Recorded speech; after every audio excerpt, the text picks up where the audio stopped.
Isn't it good to come and to be able to sit in the church and just be so restful and contemplative and prayerful? I really did enjoy that time. Thank you. And I was just thinking about that, and I want to ask you a question. How much did you have to talk about with God? Did you have a lot of things that you wanted to talk to God about? I know I have many questions I would like to ask him about.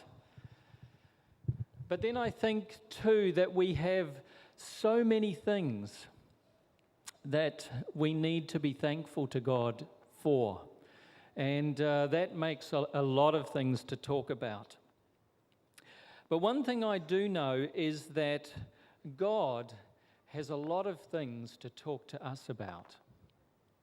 In fact, I was reminded as we were sitting there and thinking of it that one of the gospel writers said about Jesus, in the words of Jesus, "I have so many things to tell you. I wish I could tell you them all, but you are not ready to hear them just yet." And I think, wow, God has so many things that he wants to share with us. And today we'd like to talk about what I believe is the most important thing that God would like to communicate to us. The overarching idea, the biggest thing that he wants us to know. Last week we began a new series that is looking at encounters with Jesus, stories that happened when Jesus was here on this earth. Incredible encounters that people had and from which we can learn a lot about. Ed shared with us about the little man Zacchaeus last week.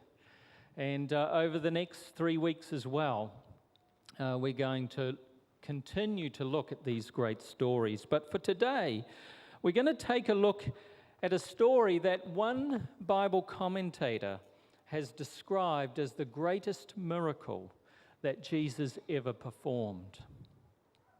The strange thing is about this miracle is that when I read the story, there is no account of any leprosy that is being healed.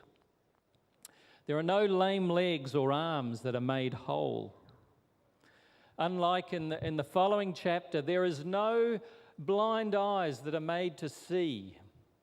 There are no deaf ears that are made to hear. In fact, in the greatest of all the miracles that Jesus ever did, there is no physical healing that takes place at all. But instead, in the greatest miracle of all, we find a healing of somebody's mind, a healing that is more profound and more long-lasting than any of the other miracles that Jesus ever did.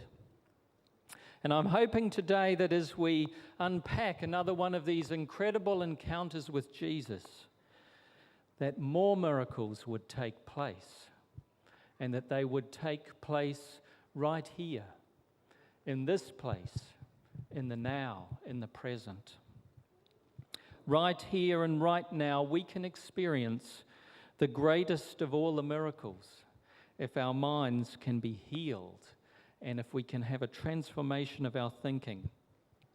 So I'd like to invite you to open your Bibles to John chapter 8, and we're going to read what this miracle is about. But just before we do that, I'd like to ask you to allow me a little bit of artistic license and to be able to imagine, if you will, a little bit of this story and what may have happened before this story took place.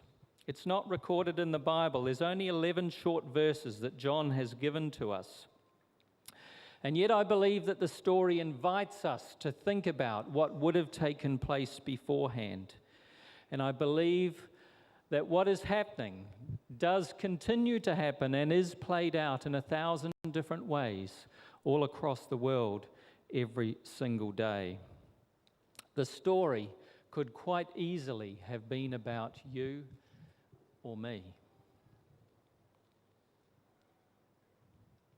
She never intended that it would end up the way in which it did.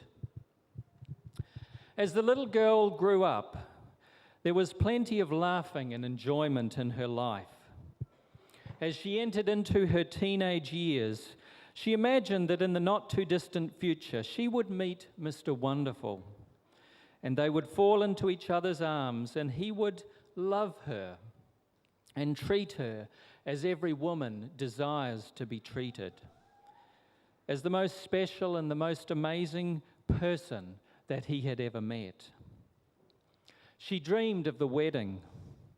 In those days, it would have lasted for an entire week, and she and her man would be at the center of the celebrations of the entire village that they called home.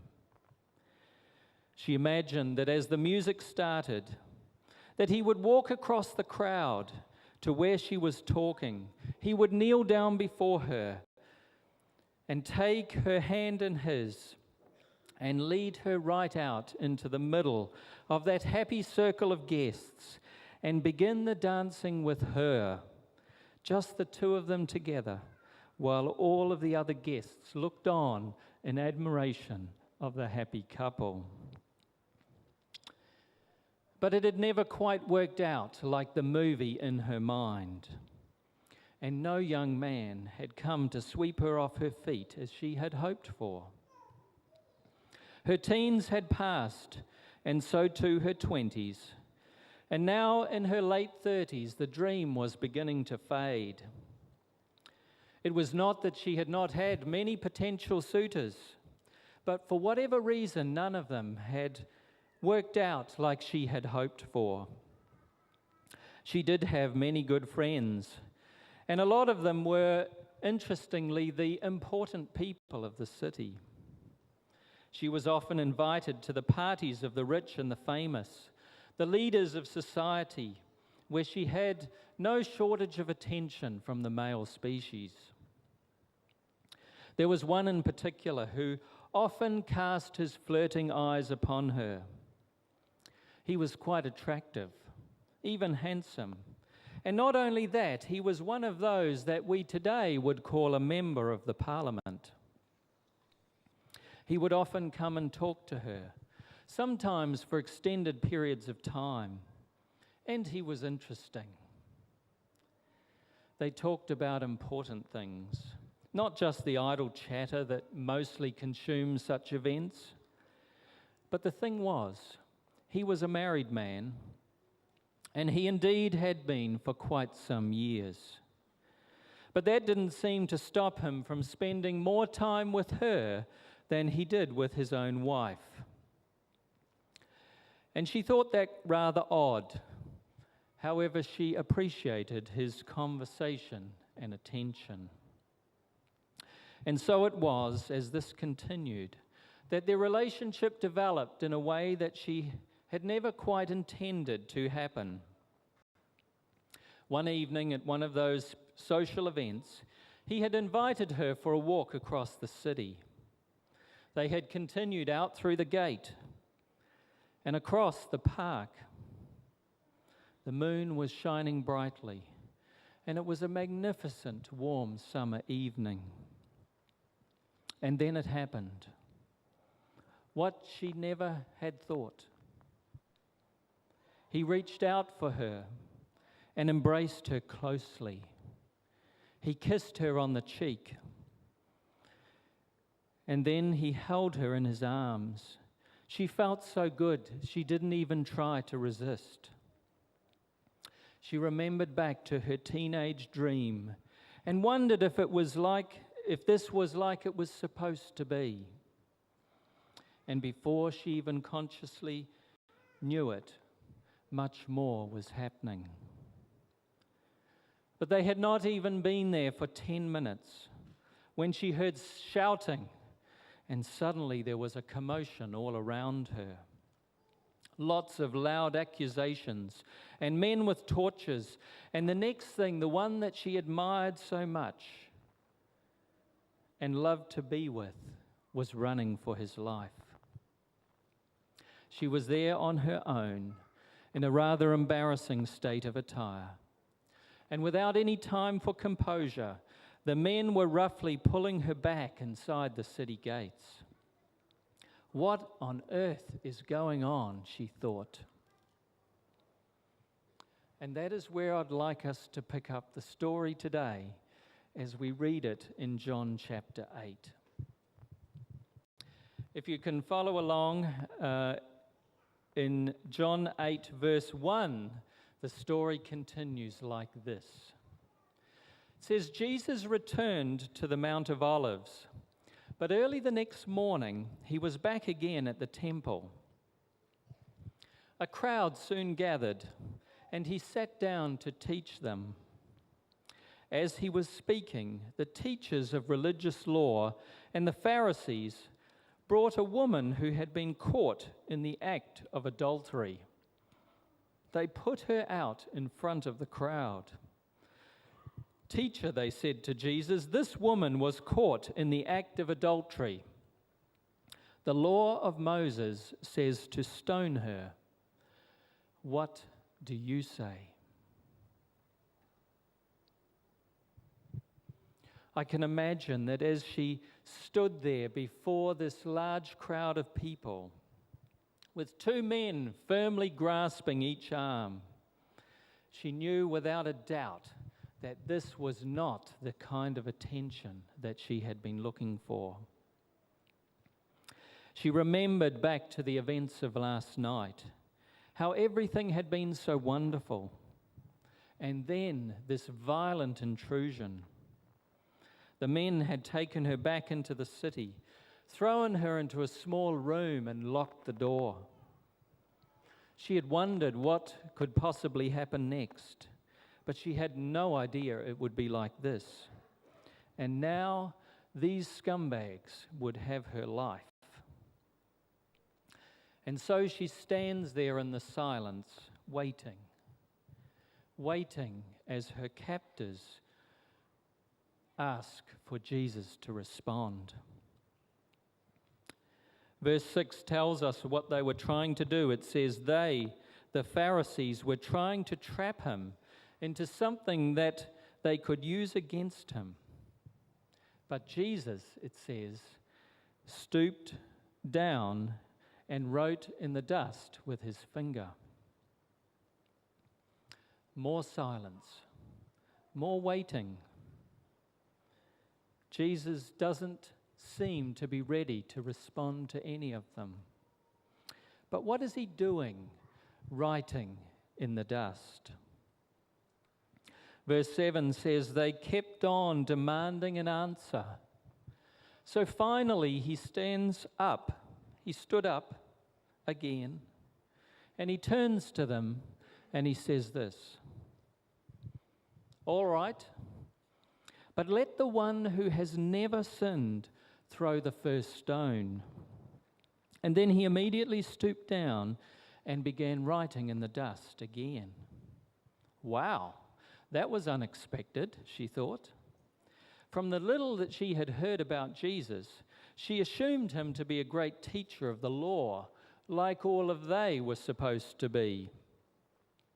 And she assumed that all teachers of the law would agree that adultery meant death. She knew the law as well as anyone. But this is unexpected. This is completely unexpected. And now she's interested in what Jesus is doing. Verse 9 says, when the accusers heard this, they slipped away one by one, beginning with the oldest, until only Jesus was left in the middle of the crowd with the woman. I don't know about you, but have you ever noticed before that little detail in the story about who left first? What does it say? Who were the ones who left first? Why do you think it may have been that the older people slipped away first. I wonder whether older people, having had more time to live, have more likely come to the realization that despite our best intentions, that life is not all that we've cracked it up to be. If, as Jesus says, the only ones to be throwing any stones are those who have never made a mistake, then perhaps the older people first may be the first to realize that it won't be them. I know for myself that I am certainly not in a position to be throwing any stones. I know all too well that when it comes to the stone throwing competition, I'll be the last in the line. I am nowhere even near the start line, and without doubt, I have much greater reason for people to be stoning me than for me to be stoning anyone else. Finally, in verse 10, it says this, "Then Jesus stood up again and he said to the woman, 'Where are your accusers? Didn't even one of them condemn you?' 'No, Lord,' she said. And Jesus said, 'Neither do I. I do not condemn you. Go and sin no more.'" I wonder if we can possibly imagine the incredible relief that comes over the woman as she hears him say this to her. "I do not condemn you." I don't. "I do not condemn you. Go and sin no more." And I wonder if it is right at this moment that the greatest of all the miracles takes place. At this moment, it finally dawns on the young woman that God is not in the business of condemning her. Doesn't matter what she's done, irrespective of the fact that she's been caught red-handed in the very act, God is not against her. It seems that God is strongly for her, against the overwhelming odds of life, of religion, of church leaders, of men.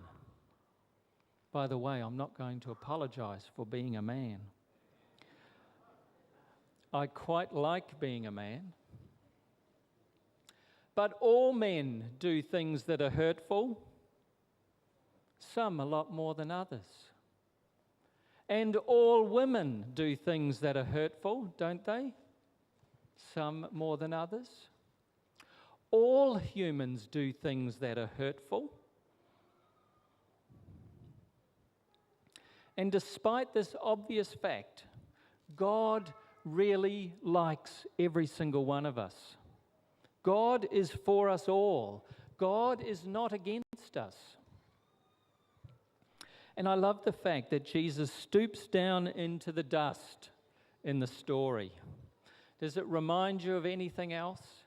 Of God getting down into the dust with his hands? Has anyone read Genesis chapter 1 lately? The opening chapter of the Bible tells us that God stoops down into the dust, and what does he do? He creates, and he creates humans. That is what he's doing when he gets down into the dust. He creates human beings. And I believe that John, who's the author of the story, the disciple of Jesus, he well remembers the creation account as he's writing out the story.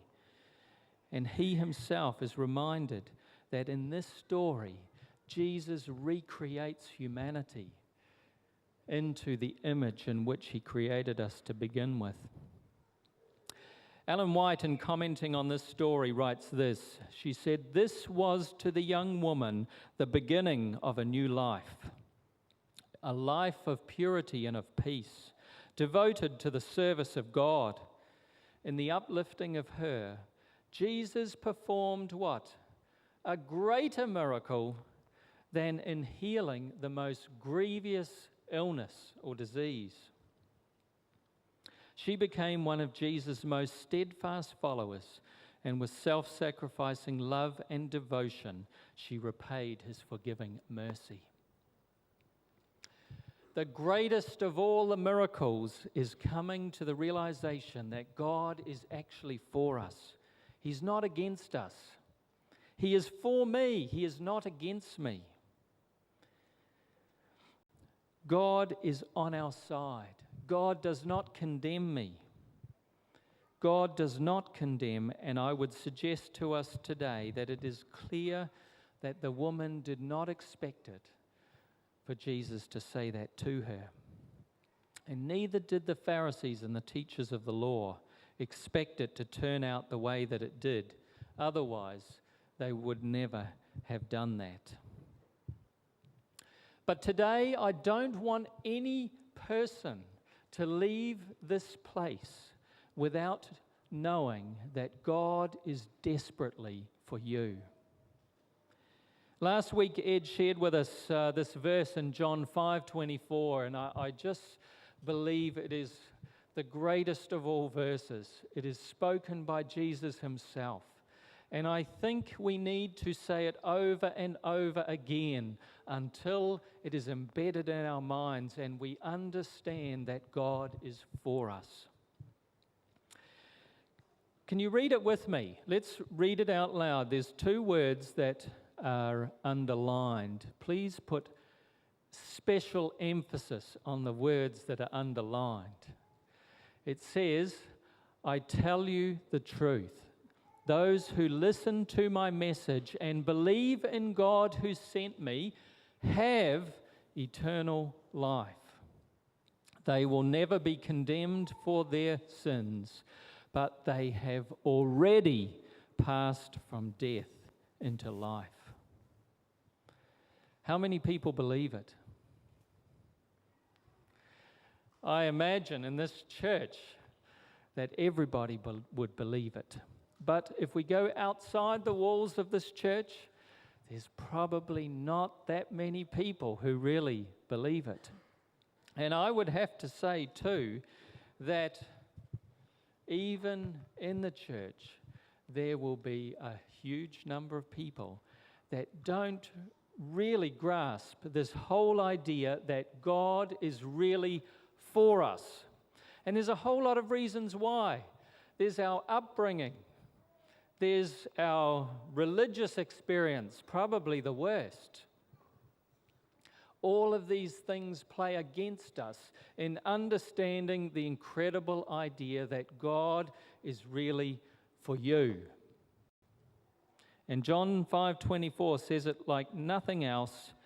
They will never be condemned for their sins, but they have already passed from death into life. And the they is talking about everybody, isn't it? If you are like the vast majority of the population of the world who believe that God could not possibly love or accept you because of the bad things you have done, I want you to take the verse and read it every day of the year until you truly believe it. Maybe every hour of the day. Keep on reading it over and over until you know it, beyond a shadow of a doubt that God is truly for you, despite what you might think about yourself.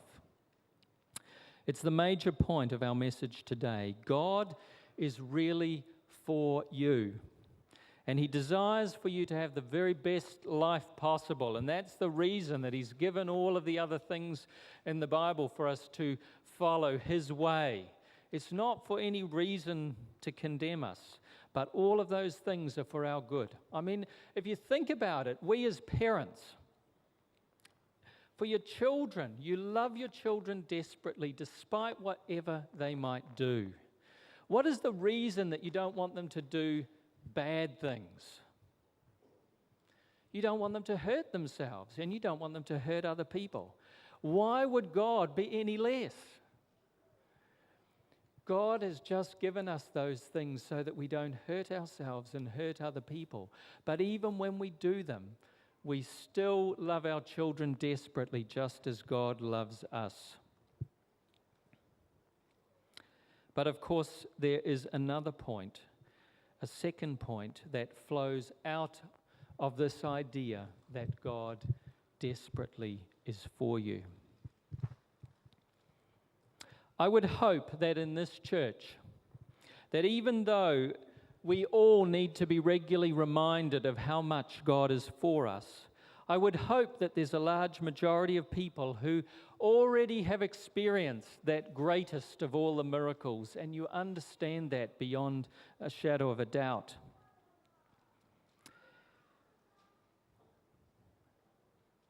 To all of you, there is something very important that we all need to do. And I would like to ask you and invite you to make the second commitment as we look at this part of it as well. As I mentioned before, we live in a city where the vast majority of the people are secular, atheistic, agnostic, or even religious, but many of them who seem to have come to the conclusion that for one reason or another, God is against us. Most of the people in our city cannot imagine the idea that God is strongly for us. And most likely they have come to that conclusion for what reason? Most likely because of Christians. And that is the sad reality. Because of the things that Christians say or do, both in the present and in the past, they have falsely accused and misrepresented the way that God really is. And so I believe that every one of us, if we call ourselves Christians, need to help to set the record straight, to personally share the idea, the concept, the real possibility that God is strongly for us. Now, I don't think that we can do that by standing on street corners or putting bizarre brochures in people's letterboxes or even inviting people to come to church with us. Yes, a few may come, but the vast majority are not going to do that. And the only way that we're ever going to share the idea that God is really for us is by having a conversation with somebody at some time and in some place and engaging them in a discussion that may lead them to a different conclusion from the one that they already have. The problem, I believe, is that bad news transmits or is much more easily transmitted than is good news. And unfortunately, all of the purported bad stories about God have got around much faster than any of the good ones. I was reminded of just how this works last Friday. Not yesterday, but Friday of the previous week. And I was invited by Jamie Lee Ross, who's the Member of Parliament for Botany. And he was inviting a few people to come and have lunch with the Minister of Education, who is Hekia Parata. Well, I have never met this lady before. But I would have to say I was very impressed with her knowledge of what is happening in the educational system around our country. And so we sat down to lunch, and people, it was only a small group, about 15 people, and people started asking questions, of which she was responding. And someone asked a question about the charter schools. And I thought, I'll be interested to know what she's thinking about those, because I too think they're a very good idea. Well, she told a story about visiting one of these schools in the past few weeks and how she had met one of the students there and asked her how she was enjoying being in this new school. And the girl responded that She had previously been expelled from 3 other schools. I took it that she was in high school. And so this was the 4th high school that she had attended in her short school career. Miss, she said, I really love being at this school and I am determined to stay here. Why is that? The minister asked, knowing that this particular school is run like an army-style boot camp. I have decided, she responded, that when I finish school, I want to join the armed forces to help to protect my country. And I know that this school is the best preparation that I could have for what I want to do. Well, how is it that a young teenager who obviously hated the 3 schools she was previously at could suddenly decide that she loved being at this school and had also found an important purpose for her life? Well, as the minister was leaving the school, as is often the case, they are surrounded by that contingent of media people, and they'd obviously attended this function too. And she quipped to one of them, who she obviously knew fairly well.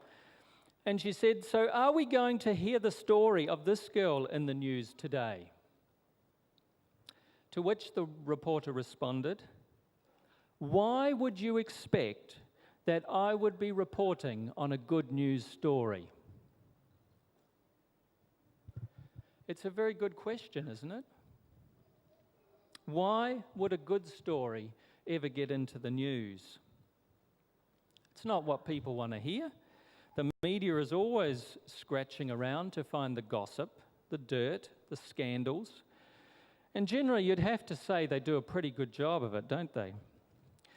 But for the Minister of Education, I imagine that she's going to have to rely on some other way of getting the good news out there.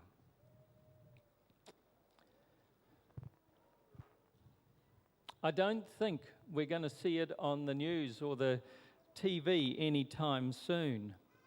And I believe that it is absolutely no different when it comes to the things of God. I don't expect to read any story about the great God who is for every New Zealander anytime soon on the front page of the New Zealand Herald. I don't expect to turn on One News or TV3 at 6 o'clock and see that the lead item is about the God that desperately loves every person. I don't think it's going to happen anytime soon. How are people going to know about the God who is desperately for them, for helping people to thrive and to flourish and to prosper and to succeed in life? So the only way that the good news is going to get out there is if you and I share the story of a God who is desperately for us. I believe that the only way that it's going to happen is one little conversation at a time. You and me, one conversation at a time, can change the world when we tell the story of a God who is for us. I imagine that 2,000 years ago, there was a somewhat desperate young woman who, after a brief encounter and a discussion with a man named Jesus, had her own very good story to tell. I imagine she went home after that day, that she almost died from a rock to the head, and she sat around her kitchen table with a group of interested friends, and she told a little story. And perhaps the story went something like this. You know, I've grown up my whole life thinking that God would only like me if I was a good person. Well, unfortunately, what I've discovered about myself is that I'm not really a very good person. In fact, what others would probably call me is a husband stealer. But what I've come to discover about God is that God really likes me, even though I have done some bad things. In fact, the only way I can say it is that God is for me. And so I have no reason to believe otherwise, that God is also for you, and that God is really for everybody. And after the kitchen table conversation that night, this young woman had some more conversations with the people that she met where she worked, with the neighbors that lived around her, and with the significant people that were in her life. And the conversation was brief, and the conversation was simple. Did you know that God is for you? There's just two things that I'd like you to reflect on. As Kira's going to come up and